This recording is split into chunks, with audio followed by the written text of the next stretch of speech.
Hi guys, today we're making Italian sausage, fennel, and white bean soup. We start by dicing 2 fennel bulbs and 1 medium-sized onion.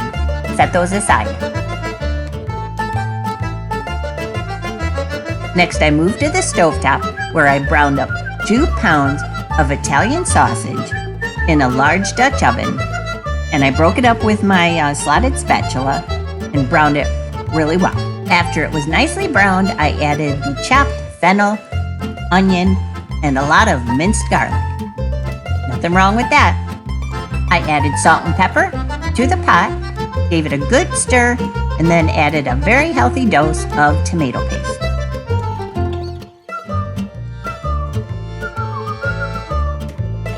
Now I added 2 cans of drained white beans and 1 cup of white wine, maybe a little more, and 4 cups of chicken broth.